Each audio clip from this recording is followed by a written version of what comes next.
J'anime ce webinaire avec Bernard Baron. Donc, pour ceux qui ne me Bonjour. connaissent pas, Isabelle Reyre, directrice associée d'Arctus, et Bernard. Et Bernard Baron, directeur associé d'Arctus, cofondateur avec Isabelle, il y a bientôt 15 ans. Avant de rentrer dans le vif du sujet, on a fait le choix cette année de vous partager une frise dans le temps qui nous parle de deux événements qui impactent pour nous de manière importante l'équilibre digital. Il y a Teams d'un côté et la crise sanitaire de l'autre. On a fait un petit sondage auprès de un certain nombre de nos interlocuteurs, puisqu'on a fait cette enquête au début de l'année 2021 et on s'est posé la question de savoir quels étaient les éléments marquants des 2 ou 3 dernières années, et en particulier en relation avec le numérique. Et il y a 2 éléments qui sont remontés. Évidemment, il y en a un qui ne vous surprend pas, c'est la crise sanitaire. Et un deuxième élément qui était plus inattendu, en tout cas, on n'a pas cherché à le mesurer dans notre observatoire, c'est la déferlante Teams. Alors, vous le savez, Arctus, on est une société agnostique en termes de technologie. Les gens qu'on rencontre ont tout type de technologie. Ça peut être du Microsoft, du Google, du Liferay, du Jalios, etc. Pour autant, le retour est absolument unanime. Il y a un avant Teams et un après Teams. Et donc, on a voulu sur cette frise vous positionner à la fois les différentes crises sanitaires, parce qu'évidemment, quand on a posé des questions à nos interlocuteurs pour savoir quelle est l'importance du digital, ils ne nous ont pas répondu avec les mêmes yeux que si ces 3 phases de confinement n'avaient pas eu lieu. Et la deuxième chose qui nous paraît très importante, même si vous verrez les réponses sont fonctionnelles, enfin on a interrogé un certain nombre de domaines fonctionnels, gouvernance, adoption, etc. L'émergence radicale de Teams est un élément important. Donc, voilà, on voulait vous donner ces 2 éléments dans une frise pour que vous puissiez les avoir à l'esprit dans la lecture et l'interprétation de nos résultats. Alors, si on passe sur le slide suivant, juste quelques rappels, quelques chiffres. Donc, un terrain qui s'est déroulé du 2 février au 9 avril. Donc, comme l'a dit Bernard, en partie à cheval sur une période de confinement. On a collecté 423 réponses pour un équivalent de 394 entreprises, ce qui correspond à 3,5 millions de collaborateurs.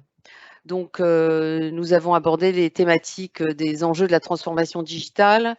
On a aussi questionné sur les fonctionnalités, sur les outils numériques, les usages, bien sûr, et également la gouvernance et la mesure de la performance. Donc, le parti qu'on a pris dans cette édition, c'est de mettre en exergue 5 grandes thématiques qui nous semblent emblématiques de cette édition. Mais bien évidemment, un support détaillé de plus d'une 60aine de slides est également disponible si vous souhaitez rentrer dans le détail d'un certain nombre des réponses.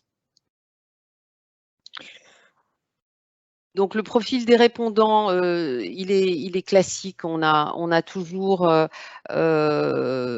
peu près 14-15% de top management, à peu près un tiers de management intermédiaire, et puis une 50aine de pourcents de collaborateurs qui sont évidemment des acteurs impliqués dans le quotidien de l'intranet et qui sont tous des sachants sur le sujet.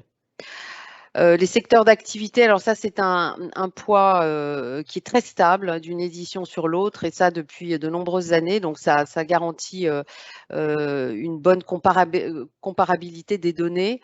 On a 19% d'acteurs dans l'industrie, 20% dans l'administration et 10% dans le parapublic, avec évidemment, comme toujours, une dominante dans le secteur des services, puisque c'est la moitié de l'échantillon qui intervient dans ce secteur aujourd'hui. En termes de taille d'effectifs, là aussi, une grande stabilité d'une édition sur l'autre. Avec, vous le voyez, on a toujours un petit pic historique pour des entreprises qui font entre 1000 et 5000 salariés. et sinon une représentation à peu près équilibrée des autres segments avec voilà, une petite sous-représentation des structures de 500 à 1000 ou des structures de 5000 à 10 000, mais rien de très significatif. Et là encore, la comparabilité des données d'une édition sur l'autre est pour nous tout à fait fiable.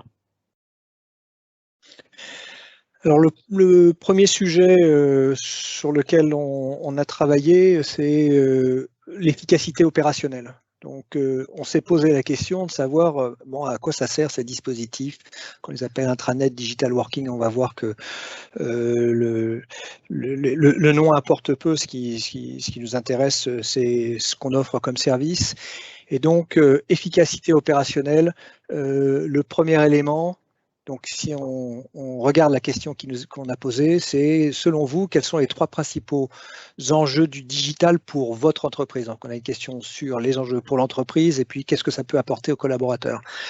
Donc, les 3 réponses qui apparaissent, c'est le dispositif digital interne sert à améliorer l'efficacité opérationnelle. Ça, c'est une question qui nous est posée régulièrement par les directions des entreprises qu'on rencontre. C'est mais est-ce que ça vaut la peine que je mette du budget pour faire de l'intranet, pour rénover mon intranet, pour développer du collaboratif, etc. Donc la réponse des gens qu'on a interrogés, c'est ça sert à améliorer l'efficacité opérationnelle. C'est-à-dire, je fais mieux mon boulot, je suis plus efficace, je suis plus rapide. La deuxième chose, c'est ça me permet de fluidifier la communication interne. Donc, on a toujours eu la communication et la fluidification de la communication en ligne de mire, mais là, on a augmenté de 7 points par rapport à l'enquête précédente. Si on se réfère à la frise qu'on a présentée au démarrage, il y a probablement une relation de cause à effet. La communication a été un facteur décisif dans la bonne ou moins bonne gestion des différents lockdowns auxquels on a été confronté. Et puis, la troisième chose, qui est un sujet qui n'intéresse absolument personne ou qui n'intéressait absolument personne avant les confinements, c'est permettre la continuité de l'activité en cas de crise. Tous les DSI qu'on a rencontrés et qu'on rencontrait avant la crise nous disaient qu'ils avaient un mal de chien à mettre en place des plans de reprise d'activité, des plans de continuité d'activité et surtout à trouver les budgets correspondants. Ben là, dans notre top 3, on a permettre la continuité de l'activité en cas de crise. Donc voilà, ça c'était les 3 principales réponses. Pour mémoire, on vous donne rapidement les autres réponses qui nous ont été fournies. Donc, améliorer la capitalisation et transmission des savoirs, c'est en baisse. Chaque fois qu'on a mis une petite flèche vers le bas, ça veut dire qu'on a baissé au moins de 5 points. Faire évoluer le modèle d'organisation de l'entreprise, c'est stable. Améliorer l'image et l'attractivité, c'est stable. Et développer l'intelligence collective, c'est en baisse. Donc vraiment, les 3 éléments principaux, c'est l'efficacité, la communication transversale, la continuité d'activité. Et on a posé donc une question du même type concernant les enjeux, mais cette fois-ci, quelles sont les 3 principales opportunités du digital pour les collaborateurs de votre entreprise? Et donc, on a été obligé de mettre cette question parce qu'elle est devenue terriblement d'actualité. C'est faciliter le télétravail, c'est la réponse numéro 1. Le digital va me permettre de faciliter le télétravail, 59% des réponses. Développer le lien social entre les collaborateurs, développer les compétences, y compris numériques. On voit que c'est en baisse. Le lien social en particulier, notre interprétation, c'est que dans cette phase qui a été émaillée d'un certain nombre de confinements avec les gens qui sont chez eux, le numérique a effectivement permis la continuité d'activité, a effectivement permis de maintenir une communication minimale à l'intérieur de l'entreprise, mais manifestement, ça n'a pas permis de développer du lien social. Et d'ailleurs, dans les enseignements qu'on a par ailleurs quand on interroge nos interlocuteurs, le lien social dans un monde hybride, ça sera dans une organisation du travail hybride, c'est-à-dire les gens stablement à moitié au travail chez eux, développer du lien social, ça va être un vrai enjeu et il va falloir trouver les moyens parce qu'il ne suffit pas d'appliquer les mêmes recettes qu'avant. Et puis si on regarde les autres réponses qui nous ont été données, donc améliorer la qualité de vie, c'est stable au travail. Améliorer le transfert d'expertise, bon, probablement dans ces périodes de confinement, ça a été en décrue. Engager et fidéliser les collaborateurs, évidemment, dans ces périodes, l'engagement des collaborateurs a été une vraie difficulté. Et donc, pour l'instant, le numérique n'a pas été identifié comme un moyen d'engager les collaborateurs. Mieux intégrer les nouveaux arrivants, favoriser l'expression de la créativité. Bon, voilà, c'est les points principaux, on tournait autour de faciliter le télétravail, c'est l'élément principal. Oui, je rajouterais qu'il y a un point en lien avec l'amélioration de la qualité de vie au travail qui en fait est une des seules propositions qui n'est pas baissée, donc de manière relative, elle a pris une place plus importante. D'ailleurs, dans les faits, elle a gagné une place dans la hiérarchie. Et ça parle tout de même de la préoccupation grandissante en lien avec le déploiement de la QVT et qui, à notre sens, va devenir de plus en plus un sujet dans les mois et dans les années à venir. Et le fait que le digital permette de maintenir le lien va sans doute participer aussi à améliorer la qualité de vie au travail. Alors, deuxième enseignement, la transformation digitale est au cœur de la priorité des équipes. Ça, c'est une question qu'on pose depuis 2017, comme vous l'avez vu sur la frise. Et donc, les résultats sont tout à fait encourageants. C'est vraiment une bonne nouvelle. Donc là, vous voyez les 4 populations qui sont identifiées avec le niveau d'engagement de chacune de ces populations. Donc la direction générale, qui est, si on additionne les éléments en vert, est historiquement, j'allais dire, très engagée ou engagée à 81%. Et donc ce niveau d'engagement, il est stable par rapport à l'édition 2019.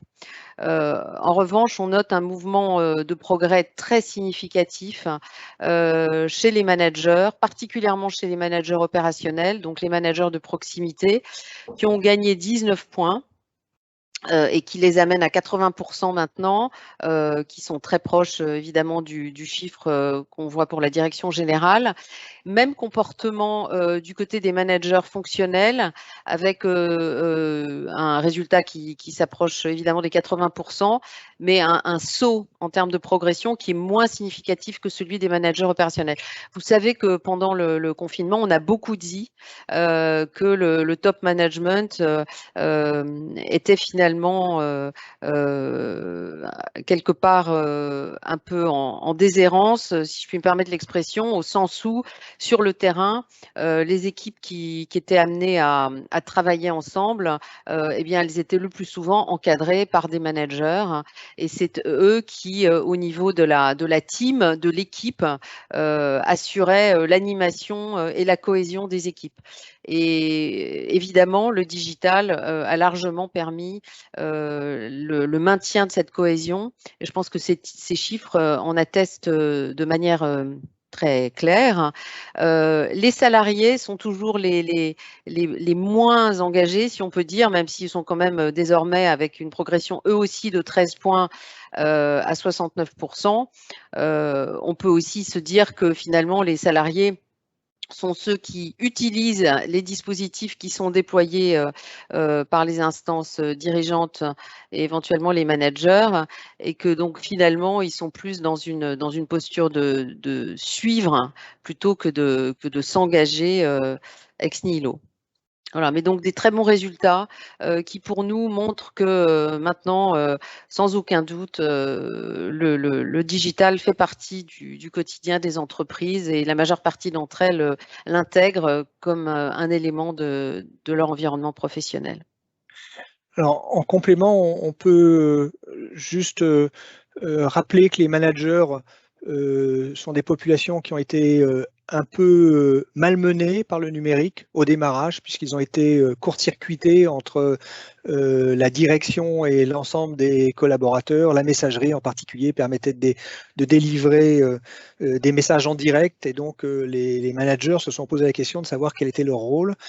Dans cette phase de confinement, on a ce retour, cette fois-ci, de gens qu'on a rencontrés à l'issue de cette enquête.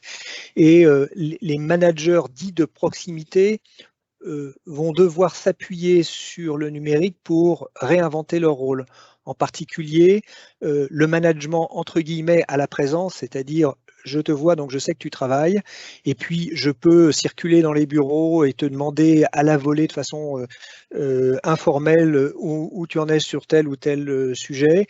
Ben, ce management est plus compliqué à opérer lorsqu'on a des populations qui sont stablement à distance, et donc le numérique va nous permettre de mettre en place d'autres éléments de management, en particulier de la gestion de projet, qui permet d'objectiver quelle est la production des uns et des autres. Donc voilà, notre interprétation de ce bond des managers opérationnels, c'est qu'ils veulent s'approprier ils veulent s'approprier les outils pour pouvoir continuer de jouer leur rôle, qui est en très grand changement par rapport à ce qu'il était avant ces phases de confinement et de généralisation du télétravail.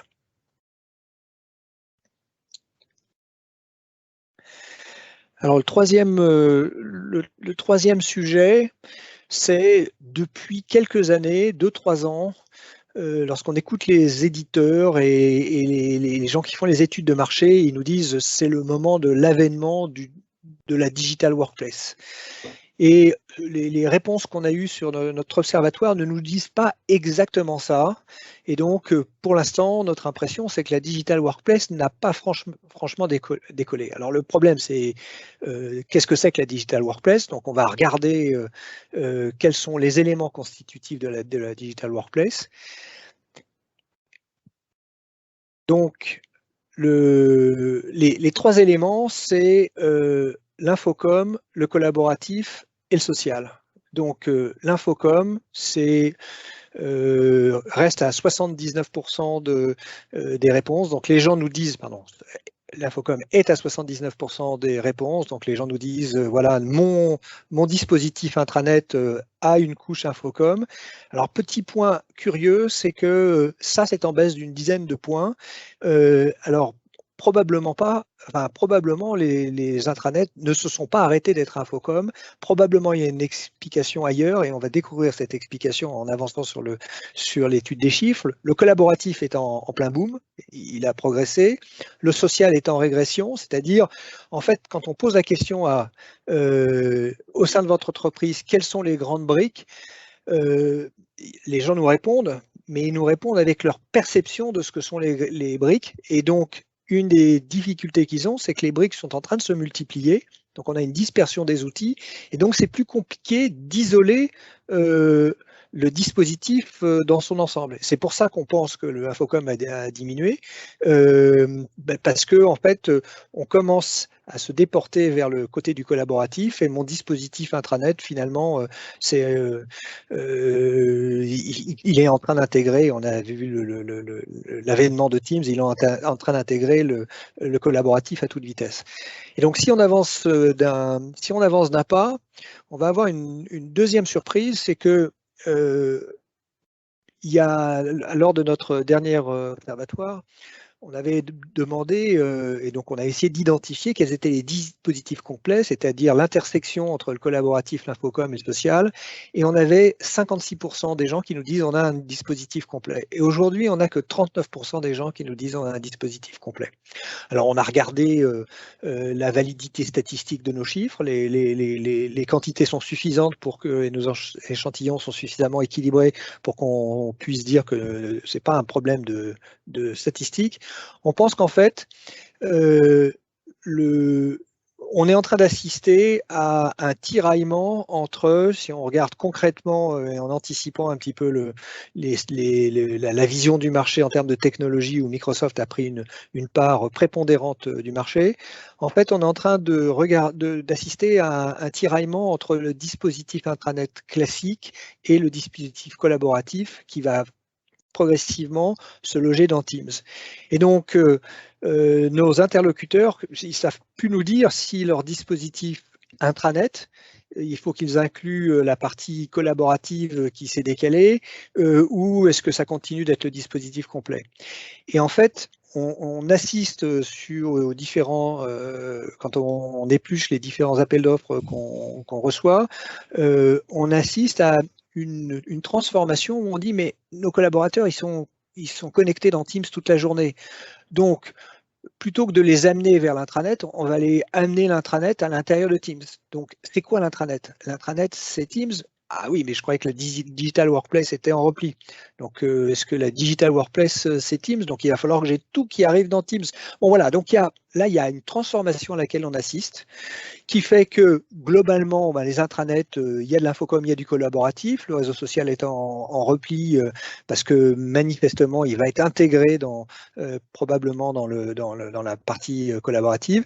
Et puis, on va avoir le chemin a commencé à se faire dans les derniers mois et puis il va s'accélérer et on va avoir une transformation de ce qu'on appelait avant des portails en un ensemble de dispositifs qui vont être essaimés et je vais avoir des points d'entrée qui seront différents et qui n'apparaîtront pas forcément homogènes entre le collaboratif et l'infocom.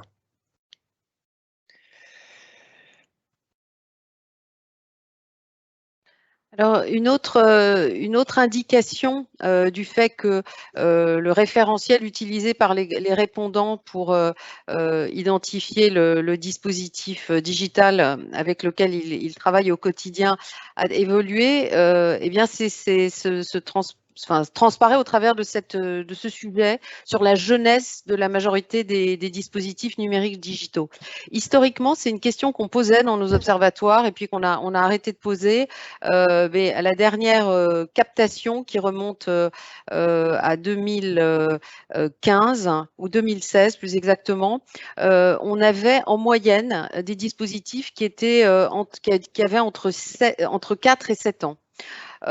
Aujourd'hui, on a, comme vous le voyez, plus du tout ces résultats-là, puisque on a 54% des répondants qui nous indiquent avoir un dispositif qui a entre 1 et 3 ans, et 17% qui nous disent que le dispositif a moins d'1 an. Donc, ça fait ça fait plus de 70% des dispositifs qui ont moins de 3 ans, ce qui est très significatif et qui marque le fait, vous voyez, 3 ans, ça correspond à l'avènement de Teams, grosso modo. Et donc, pour nous, évidemment, il n'y a pas que Teams dans les réponses qui sont formulées, mais c'est un mouvement fort qui induit cette réorganisation ou ce réagencement du dispositif digital. Alors, si on cherche à savoir qui sont dans des cris croisés les entreprises, plus spécifiquement qui ont des dispositifs les plus récents, sans surprise, hein, on a majoritairement des entreprises du secteur des services, également des entreprises de moins de 1000 salariés. On imagine assez volontiers que c'est plus facile de bouger et de mettre à plat des nouveaux dispositifs quand on est des structures de taille un peu moins importante. Et les plus anciens, à contrario, eh bien, sont les entreprises du secteur public et les entreprises dont les salariés sont plus de 5000 personnes. Donc, pour nous, vraiment, la jeunesse des dispositifs, elle est tirée par le déploiement de solutions comme Teams et par toutes les actions qui ont aussi été initiées face à la crise sanitaire. Alors, il y a un autre point qui nous a semblé intéressant de mettre en exergue et qui peut expliquer aussi pourquoi est-ce que la Digital Workplace ne se déploie pas de manière aussi forte que ce qui pouvait être attendu. Eh bien, c'est le fameux sujet du profilage. Vous savez que le profilage, il est possible à partir du moment où on a un méta-annuaire fiable, avec des données qui permettent de filtrer des populations selon différentes thématiques et surtout qui permettent à chaque individu de pouvoir accéder à des contenus qui lui sont propres. Et c'est à cette condition vraiment, à cette condition qu'on peut, on peut permettre aux utilisateurs d'avoir un environnement qui lui est spécifique. Et ce qu'on voit aujourd'hui, c'est que il y a quand même encore 37% des entreprises qui déclarent n'avoir aucun profilage. Alors certes, il y a des profilages en fonction des métiers, en fonction des business units ou en fonction des zones géographiques. Et ça, c'est une hiérarchie qu'on retrouve et qui a toujours été, qui s'est toujours présenté dans cet ordre. Mais ce chiffre de non-profilage, il est quand même extrêmement fort. Et donc là encore, les entreprises les moins profilées sont les entreprises du secteur public ou les entreprises de moins de 1000 salariés. Et les plus profilées, c'est plutôt des grosses structures de plus de 5000 salariés. Et ce qu'on appelle les champions, on aura l'occasion à la fin de la présentation de réévoquer les sociotypes que nous avons remis au goût du jour. Les champions étant bien évidemment les best in class, c'est-à-dire ceux qui sont les mieux équipés en termes de fonctionnalités et qui ont les usages les plus avancés également. Donc, je dirais que voilà, ce profilage vraiment, il repose sur la maîtrise de cet annuaire centralisé et ça reste un point sensible pour de nombreuses entreprises, notamment parce que il y a beaucoup de mouvements organisationnels, des entreprises qui se scindent, des entreprises qui rachètent d'autres structures. Et donc, on est confronté en permanence à ces problématiques de mise à disposition d'un environnement unifié qui serait le garant d'un service où la personnalisation et le profilage est disponible pour tous.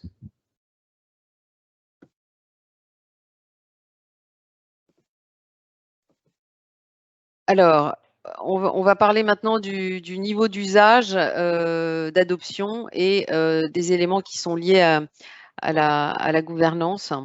Bon, vous savez que c'est un sujet qu'on affectionne particulièrement chez Arctus. On a plutôt des bonnes nouvelles pour cette édition, puisque si on regarde la façon dont le niveau d'utilisation des dispositifs de communication évolue, eh bien, les tendances sont très positives. On a gagné 18 points pour ce qui concerne les dispositifs qui sont centraux dans l'exercice des métiers et qui relèvent d'une pratique largement étendue.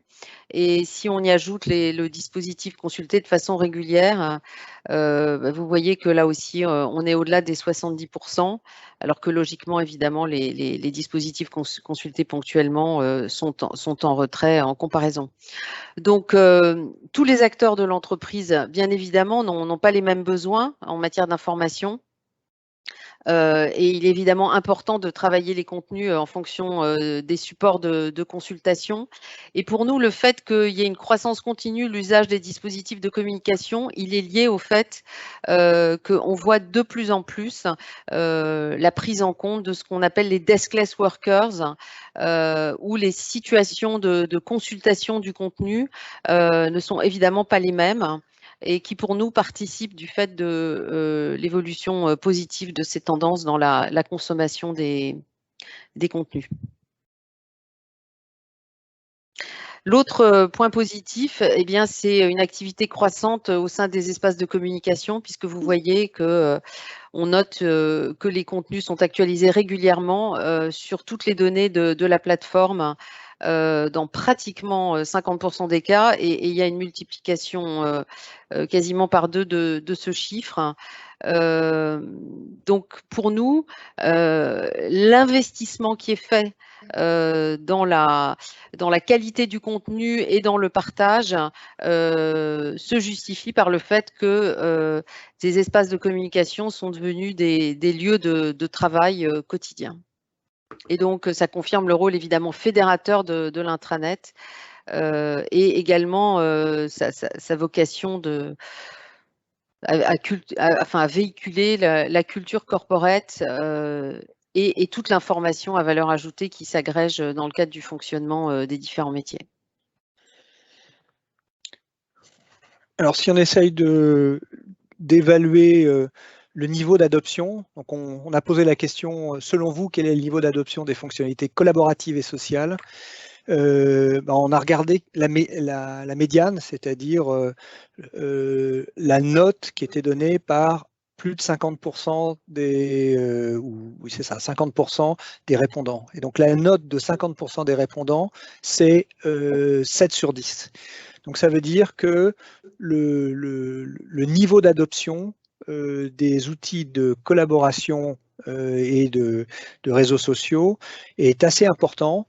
Alors, on peut y voir soit une maturation continue, parce que quand même, on assiste à l'essor du collaboratif année après année dans nos différents observatoires. Et puis, probablement, il doit y avoir un effet conjoncturel lié aux différents confinements, où effectivement, l'utilisation du collaboratif a été un must pour pouvoir assurer la continuité d'activité. Alors une toute petite réserve, c'est que lorsqu'on a interrogé en face à face certains de nos répondants et qu'on leur demandait pour eux qu'est-ce que c'est que le collaboratif, lorsqu'ils étaient par exemple des utilisateurs de Teams en mode distant, le collaboratif pouvait se restreindre à simplement du chat et de la vidéo. Donc, il doit y avoir encore un certain nombre d'étapes à franchir avant qu'on en soit à de la collaboration, enfin avant qu'on en soit à la généralisation du travail en équipe, la coédition, etc. Donc, ce qu'on peut dire, c'est que les fonctions collaboratives et réseaux sociaux sont aujourd'hui très largement adoptées et nous, on pense que, enfin, ce qu'on constate dans notre observatoire, c'est que on doit être à 70% d'adoption.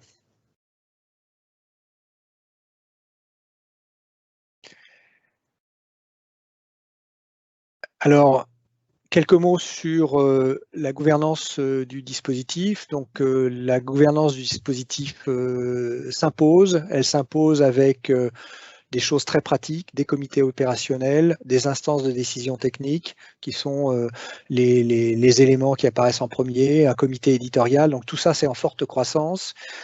Moi, je vais le regarder en creux, c'est-à-dire, je vois qu'on est passé entre la précédente édition de notre observatoire de 44% de répondants qui n'avaient aucun dispositif de gouvernance à seulement 20% qui n'ont pas de dispositif de gouvernance.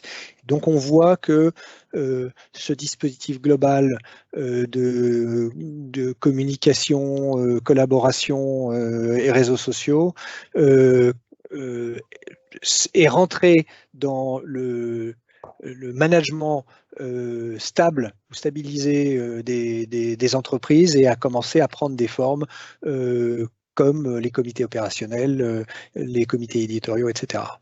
Donc voilà, ça c'est un résultat super important parce que c'est ce qui nous permet de, après, pouvoir maîtriser l'évolution des dispositifs à partir du moment où ils sont gouvernés, l'évolution est facilitée.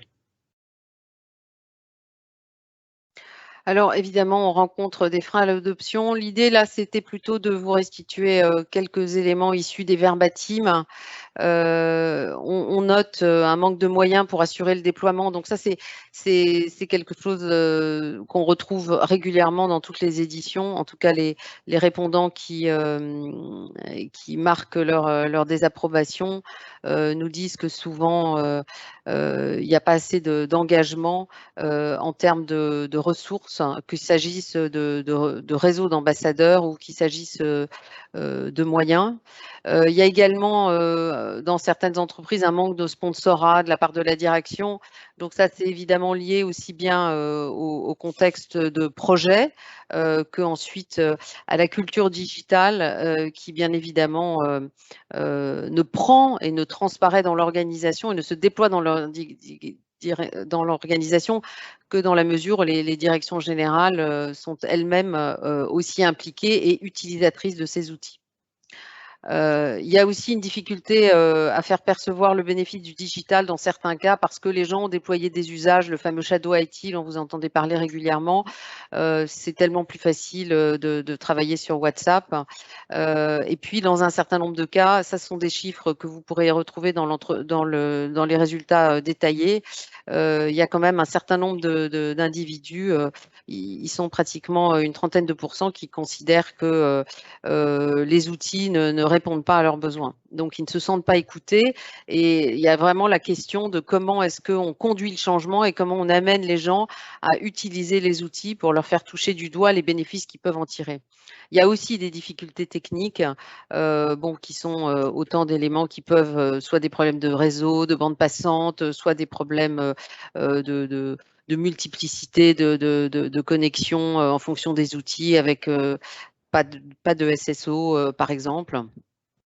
Et puis, il y a également ce problème qu'on évoquait avec cette tendance un peu à un mouvement qui est plutôt finalement centrifuge que centripète, en lien avec cette digital workplace, où il y a cette démultiplication des outils, et donc ce qui perd les utilisateurs, en tout cas pour ceux qui ont de la difficulté.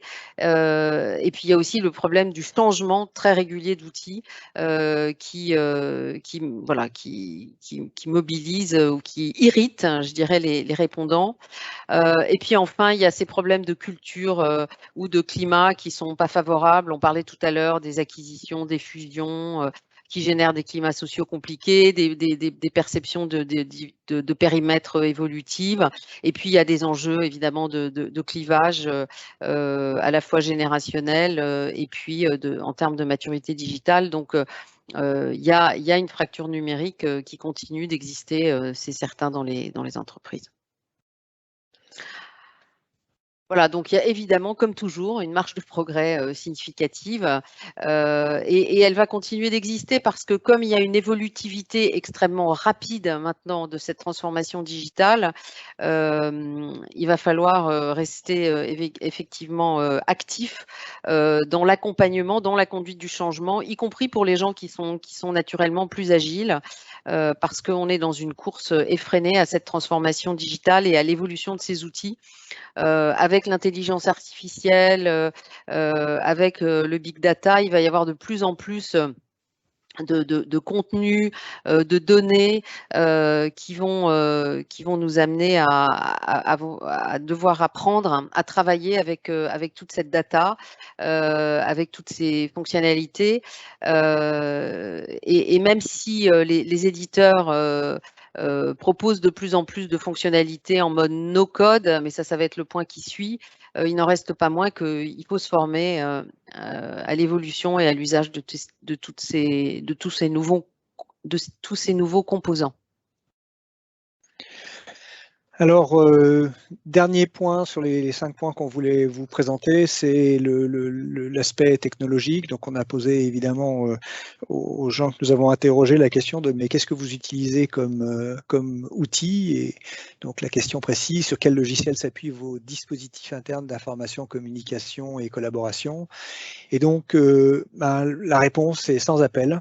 Il y a un bond de 21% de Microsoft, donc 72% des répondants nous disent qu'ils utilisent SharePoint ou Office 365 ou Teams ou Yammer. Donc voilà, on a une position ultra dominante de Microsoft. J'attire votre attention sur le fait que comme cette question était une question à réponse multiple, si vous faites la somme des pourcentages, vous avez plus de 100%. Donc c'est pas que le marché est plus grand que le cercle, mais c'est que les répondants peuvent avoir plusieurs technologies qui sont déployées. Cela dit, c'est en un Microsoft et puis le reste, c'est tout petit. Donc on continue d'avoir des solutions spécifiques développées en interne qui se rétrécissent d'année après année. Alors c'était traditionnellement le deuxième niveau de réponse qu'on avait sur nos enquêtes technologiques, les solutions spécifiques. On a vu apparaître à notre précédente enquête d'observatoire Google, Donc Google représente 10% des réponses. C'est stable, c'est-à-dire ça ne progresse pas. Alors, on a parmi nos clients des grands utilisateurs de Google. Donc les utilisateurs de Google sont en général en réaction à Microsoft et à son hégémonie ou par choix d'environnement plus libre. Mais en tout cas, Google dans notre panel ne progresse pas. Et puis après, on a toujours la surprise de voir qu'on peut faire des intranets en WordPress. Donc 10% de nos répondants font leur intranet en WordPress. Quelques acteurs français, Jalios, Gemspot, qui sont encore représentés. Donc voilà, premier enseignement, le marché, il est largement basé sur Microsoft, c'est 21 points de différence. Pour vous donner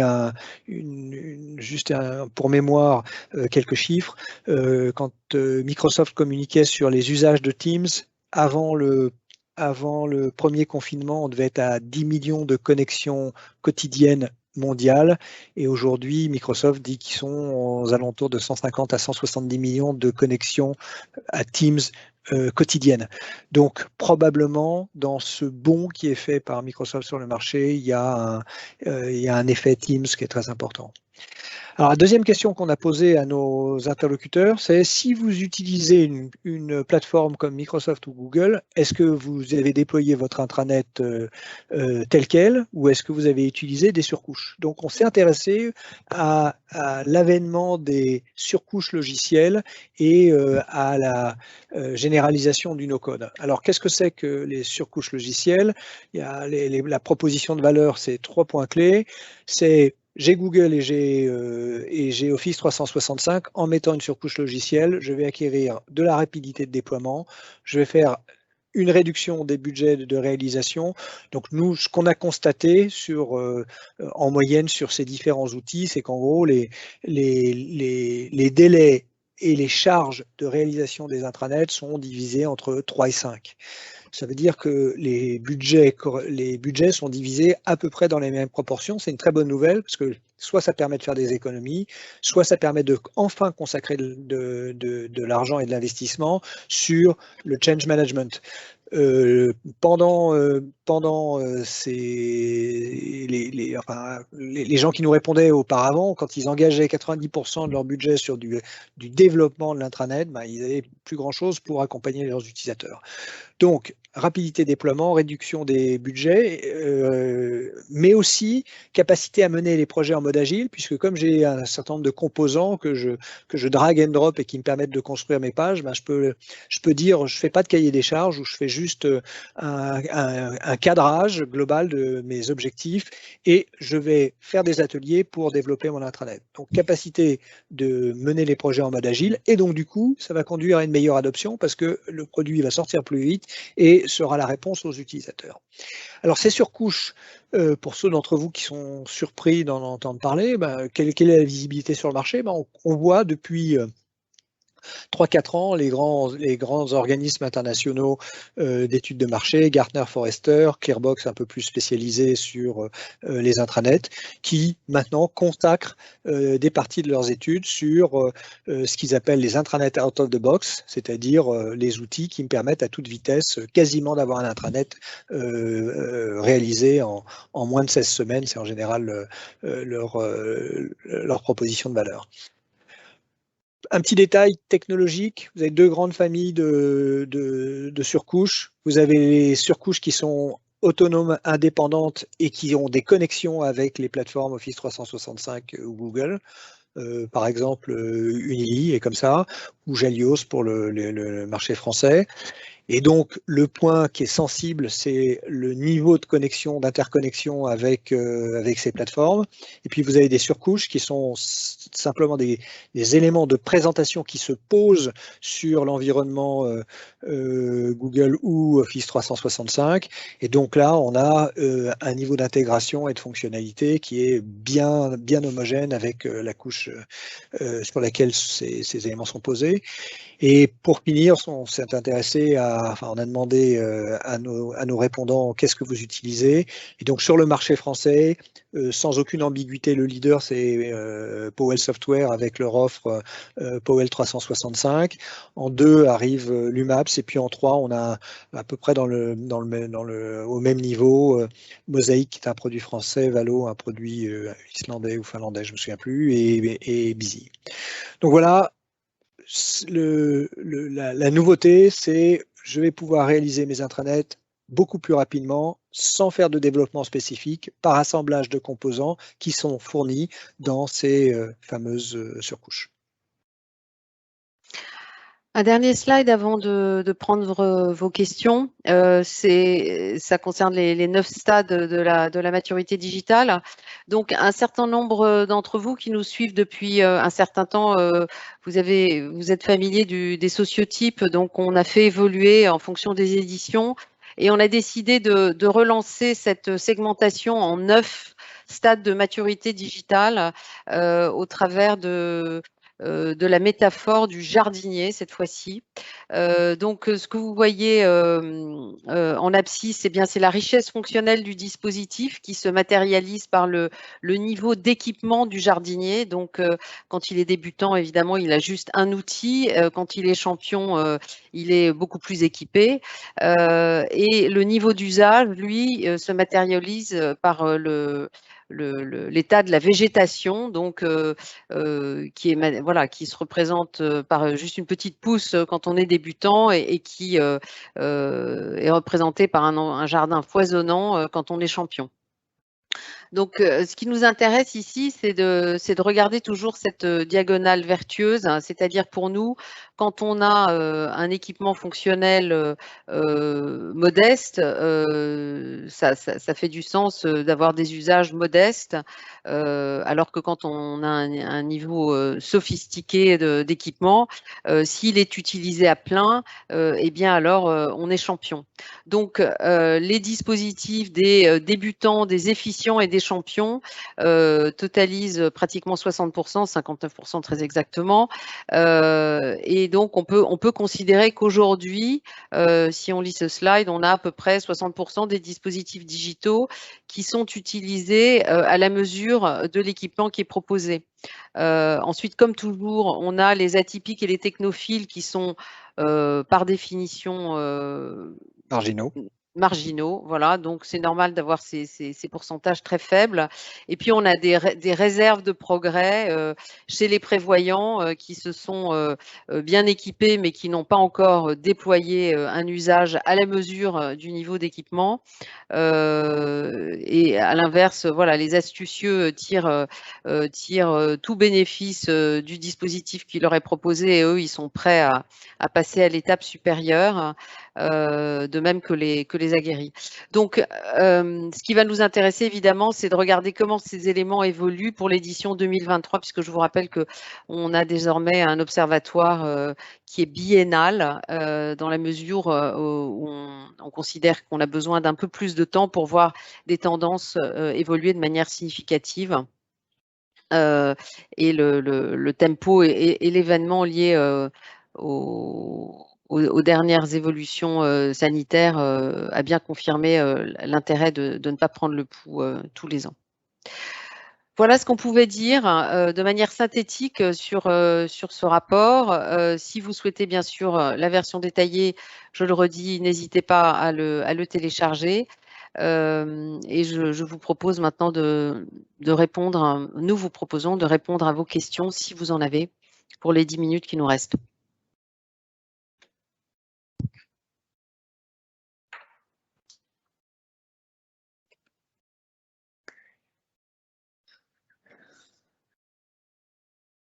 Alors, je pense que les micros sont ouverts, donc n'hésitez pas, si vous souhaitez, vous pouvez aussi poser vos questions par le fil du chat.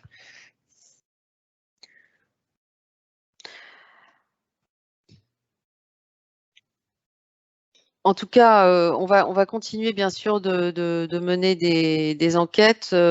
Depuis 2017, on mène notamment des enquêtes flash, donc ça a plutôt lieu à l'automne. La dernière portait voilà, sur l'impact de la crise sanitaire sur le digital interne. On n'a pas encore statué aujourd'hui sur ce qui va nous occuper à la rentrée, mais vous serez sollicité si vous le souhaitez pour répondre à nouveau à une enquête flash.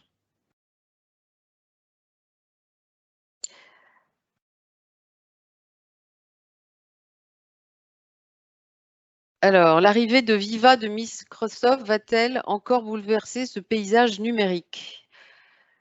Nous demande Karine. Alors, c'est un peu difficile de répondre parce que on est pour l'instant au tout démarrage de la présentation de Viva par Microsoft. Nous, pour ce qu'on en voit, on pense que c'est un vrai virage significatif. J'ai été frappé lorsque nous avons participé à des sessions de formation sur Viva par le premier aspect qui est l'aspect concernant l'étude des comportements. Donc dans Viva, il y a un pilier qui permet de fournir un certain nombre de métriques en vue d'améliorer les conditions de travail. Et j'ai été frappé parce que le well-being, parce que c'était en anglais, donc le bien-être au travail, mais aussi sa contrepartie, les risques psychosociaux, étaient présents dans quasiment tous les slides. Donc ça veut dire que la vision de Microsoft, c'est d'une part de savoir qu'ils sont présents sur une très grosse partie, une part significative du marché, donc ils fournissent une infrastructure et qui considèrent que c'est une infrastructure qui doit permettre de restituer des informations sur le comportement au travail. Donc par exemple, je ne sais pas si vous avez déjà regardé les analytics qui vous sont produits par Office 365 toutes les semaines, qui vous sont envoyés. Ben, vous allez voir que on vous dit vous avez passé 22% de votre temps en réunion, vous êtes arrivé dans 94% des cas à l'heure sur votre réunion et dans 25% des cas, vous avez envoyé des messages pendant que vous étiez en réunion. Et donc là, on a espèce de... Alors, il y en a certains qui vont voir ça comme un Big Brother, c'est-à-dire ça y est, je suis de plus en plus digital et donc je suis tracé. Et puis d'autres qui vont voir avec intérêt la capacité d'équilibrer la vie du travail dans la mesure où on va être progressivement 2 à 3 jours par semaine en télétravail. Ça va être super important de pouvoir aménager des vraies plages de repos. Le truc illusoire qui est jusqu'à 9 h du matin et à partir de 18 h, j'envoie plus de messages, je lis plus mes messages, etc. Je pense que c'est un peu une illusion. La frontière entre le professionnel et le personnel, elle est pas simple à établir. Et donc, dans Viva, on a une dimension qui est la connaissance et la maîtrise des conditions de travail. C'est très frappant. Je vous engage à télécharger les supports de présentation de Microsoft. Vous allez voir comment on appelle ça en anglais lorsqu'on fait un burn-out. Le mot burn-out est présent sur un slide sur deux. C'est vraiment très, très intéressant. Deuxième aspect dans Viva, c'est la lutte contre l'infobésité, c'est-à-dire j'ai un paquet d'informations et j'ai un mal de chien à trouver de l'information utile. Et donc là, la promesse, et c'est pas certain qu'ils y arrivent, en tout cas les tests qui sont faits par les uns et les autres disent qu'il y a encore beaucoup de chemin à franchir, c'est de dire que le machine learning au service d'une masse documentaire va me permettre de produire et d'attacher automatiquement des documents soit à une taxonomie, c'est-à-dire ça va me produire automatiquement une taxonomie, soit à des projets. Et donc, la vision de l'organisation du travail par projet va être sous-tendue par le machine learning qui sera présent dans le deuxième pilier de Viva, qui est Viva Topics. De l'interconnexion, avec l'ensemble du marché. Et là, ça, c'est probablement le bénéfice de la mainmise sur le marché. Donc, Viva Connection qui fait une espèce de pression sur l'ensemble des éditeurs du marché pour leur dire si vous voulez être présent dans mon canal, qui est Teams, eh bien, il faut que vous développiez des interfaces. Et donc là, on voit les éditeurs les uns après les autres, Workday, ServiceNow, etc., qui disent moi, je suis compatible Teams, moi, je suis compatible Teams. Et donc, on va pouvoir commencer à avoir un fil de tout ce qui vient de mon système d'information, quels que soient les ERP. Donc, je pense que Viva, c'est un impact majeur sur le marché, mais ça va prendre 3-5 ans.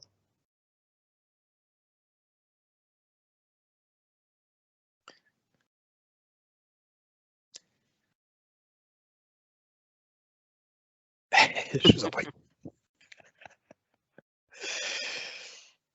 Bon, je vois que on a atteint l'heure qu'on s'était fixée pour cette présentation. Bon, donc, s'il n'y a pas d'autres questions, bien sûr, on est à votre disposition pour répondre ultérieurement aux éventuels sujets que vous auriez, ou bien, si vous le souhaitez, télécharger cette étude sur notre site. En tout cas, merci de votre présence, de votre écoute attentive. On espère que ces éléments vous auront apporté des éclairages. Ce qui est indéniable, c'est que les choses vont continuer de beaucoup bouger.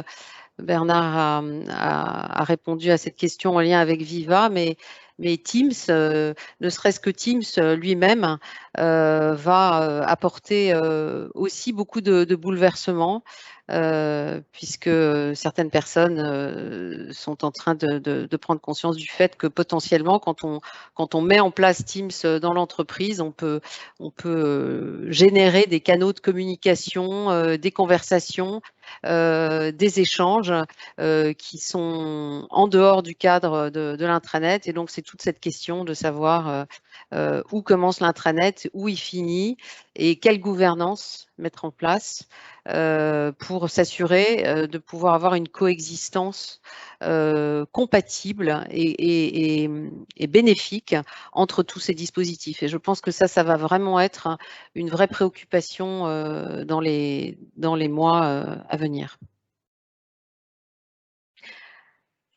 Merci à tous et excellente journée. À très bientôt. Au revoir. Au revoir. Au revoir, merci. Merci à vous. Merci, au revoir. Au revoir. Au revoir. Au revoir.